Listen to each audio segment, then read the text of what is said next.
তিস্তার পানি অভিন্ন বন্টন ও তিস্তা মেগা প্রকল্প বাস্তবায়নের দাবিতে আজ তিস্তা পাড়ে ৪৮ ঘণ্টার অবস্থান কর্মসূচি ডাক দিয়েছে তিস্তা নদী রক্ষা আন্দোলন নামের একটি সংগঠন।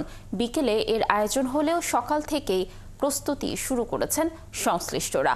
এদিকে শুকনো মৌসুমে ভারত একতরফা পানি প্রত্যাহার করায় গত কয়েকদিন ধরে পানির অভাবে ধুধু বালুচরে পরিণত হয় তিস্তা নদী। কিন্তু ৪৮ ঘণ্টার অবস্থান কর্মসূচির ডাক দেওয়ার পর হঠাৎই পানি বাড়তে শুরু করেছে তিস্তা নদীতে। এমন পানি বৃদ্ধি স্বাভাবিকভাবে দেখছেন না স্থানীয়রা। তাদের দাবি ২ দিনের এই কর্মসূচিতে বিঘ্ন ঘটাতে পানি ছেড়ে দিয়েছে ভারত। অবশ্য পানি উন্নয়ন বোর্ড এই পানি প্রবাহকে স্বাভাবিক বলছে।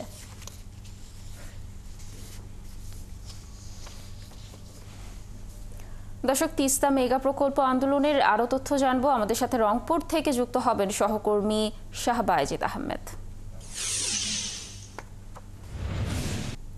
বায়েজিদ, এই প্রকল্প এবং সমাবেশ নিয়ে তিস্তা পাড়ে সাধারণ মানুষের মধ্যে কেমন প্রতিক্রিয়া দেখছেন, কি তথ্য রয়েছে আপনার কাছে জানাবেন?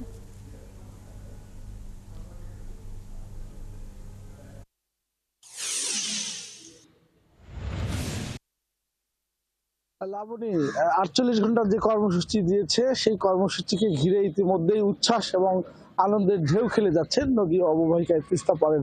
আর দীর্ঘদিন থেকে বঞ্চনার যে শিকার নদী পাড়ের মানুষ, সেটি নিয়ে আসলে সব মহলে ছিল নানা ধরনের মিশ্র প্রতিক্রিয়া। আজকের এই কর্মসূচিকে ঘিরে ৪৮ ঘন্টার কর্মসূচিকে ঘিরে কিন্তু সরব হয়ে উঠেছে তিস্তা পাড়ের মানুষ। এবং আপনি যেটি বলছিলেন যে এই কর্মসূচিকে ঘিরে হঠাৎ করে তিস্তার সবগুলো পয়েন্টে কিন্তু পানি বেড়ে গেছে। শাখা প্রশাখা, তিস্তার যে শাখা প্রশাখারও রয়েছে সেগুলোতেও কিন্তু পানি বেড়েছে। এবং আপনাকে জানিয়ে রাখি, এই ৪৮ ঘন্টার কর্মসূচি আজকে শুরু হচ্ছে এবং এটি চলবে। এবং বিশেষ করে রংপুর বিভাগের ৮ জেলার মধ্যে ৫ জেলার ১১টি পয়েন্টে পদযাত্রা, সমাবেশ, সাংস্কৃতিক অনুষ্ঠান সহ নানা কর্মসূচি কিন্তু পালন হবে। এখানে বিভিন্ন সামাজিক, সাংস্কৃতিক, রাজনৈতিক সংগঠনের নেতাকর্মীরা উপস্থিত থাকবেন। এই তিস্তা রক্ষা আন্দোলন এবং এই তিস্তা রক্ষা আন্দোলন কিন্তু তারা দাবি জানাচ্ছেন যে তিস্তা মহাপরিকল্পনা বাস্তবায়ন, পাশাপাশি পানির যে ন্যায্য হিস্যা, সেই ১ দশকেরও বেশি সময় ধরে ভারতের সাথে যে টানাপোড়েন, সেটি নিয়ে কিন্তু কথা বলছেন তিস্তা পাড়ের মানুষ। তিস্তার পানির ন্যায্য হিস্যা আদায় করে ছাড়বেন এবং সেটি বলছেন। পাশাপাশি তিস্তা খনন করে তিস্তা মহাপরিকল্পনা বাস্তবায়ন যেন হয়, সেই দাবি আজকের যে কর্মসূচি সেখানে কিন্তু রয়েছে।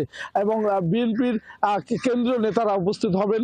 মির্জা ফখরুল ইসলাম আলমগীর, শামসুজ্জামান দুদু, ইকবাল হাসান মাহমুদ টুকু সহ কিন্তু বিভিন্ন পর্যায়ের শীর্ষ নেতারা বিএনপির তারা যুক্ত থাকবেন এই আন্দোলনের সাথে, পদযাত্রায় এবং সমাবেশে তারা বক্তব্য দেবেন।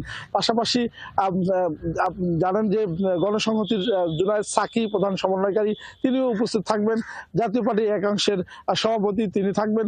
এরকম বিভিন্ন রাজনৈতিক দলের নেতারা যেমনিভাবে উপস্থিত হওয়ার কথা রয়েছে। পাশাপাশি বিভিন্ন রংপুরের সামাজিক, সাংস্কৃতিক সংগঠনের কিন্তু নেতারা আজকের এই কর্মসূচিতে যুক্ত হবেন। কারণ ৪৮ ঘন্টার টানা কর্মসূচি, সেই কর্মসূচিতে এই জোরালো দাবি এবং তিস্তা পাড়ের দুই পাশে কিন্তু ১১১ কিলোমিটার রাস্তায় মানুষ আজকে কিন্তু সমবেত হবে। বেলা ২টার পর যদিও এই কর্মসূচি, কিন্তু বেলা ১১টার পর থেকেই কিন্তু লোকজন আসা শুরু হবে এবং বিভিন্ন পয়েন্টে, এই ১১টি পয়েন্টে জড়ো হবেন। এবং তারা যেটি বলছেন যে দীর্ঘদিন ভারত সরকারের কাছ থেকে এই যে বঞ্চনার শিকার হচ্ছেন, তারই প্রতিবাদ হিসাবে আজকে দুই ধারে মানুষ দাঁড়িয়ে প্রতিবাদ করবেন। এবং আপনি জানেন লাবণী, যে এই তিস্তা বারবার কিন্তু আশাহত করেছিল এবং ভারত সরকার ঊর্ধ্বতন কর্মকর্তারা বাংলাদেশে সফর করেছিল। তারা তিস্তা চুক্তি করবে করে কিন্তু করেনি। ২০১১ সালে মনমোহন সিংয়ের যে আচরণ এবং মমতা বন্দ্যোপাধ্যায়ের যে আচরণ, এবং একই সাথে মনমোহন সিংয়ের পরেই কিন্তু মোদী সরকারের এই যে বারবার এটি পাশ কাটিয়ে গেছে, সেটি নিয়ে তিস্তা পাড়ের মানুষ কিন্তু ক্ষুব্ধ। এবং মানুষ বলছেন যে বিগত সরকার অতীত সরকারের যে নতজানু পররাষ্ট্র নীতির কারণেই এই তিস্তা চুক্তি হয়নি। এইবারেই সেটি তিস্তা চুক্তি তারা করতে পারবেন। যদি না হয় তাহলে মহাপরিকল্পনা বাস্তবায়ন এবং সেটি যে কোনো দেশের সহায়তায়, চীনের সহায়তায় হোক বা অন্য কোনো দেশের সহায়তায় হোক, এই মহাপরিকল্পনা বাস্তবায়ন করে ছাড়বে এই অঞ্চলের মানুষ কিন্তু সেটি বলছেন। এবং সকাল থেকে আমরা এখানে তিস্তা পাড়ের বিভিন্ন শ্রমজীবী পেশাজীবী মানুষের সাথে কথা বলেছি, আর তারা কিন্তু বলছেন যে এই যে ন্যায্য দাবি, এই ন্যায্যতার ভিত্তিতে এই দাবি সফল হবে, আর সে কারণে মানুষ কিন্তু আজকে জড়ো হবে। লাবণী। বায়েজিদ, অসংখ্য ধন্যবাদ আমাদের সাথে যুক্ত থাকার জন্য। আমরাও আশা করছি তিস্তা মেগা প্রকল্প আন্দোলনের সফলতা। আপনি থাকুন সেখানে এবং তথ্য সংগ্রহ করতে থাকুন। আমরা আবার আপনার সাথে যুক্ত হয়ে দর্শকদের তথ্য জানানোর চেষ্টা করব।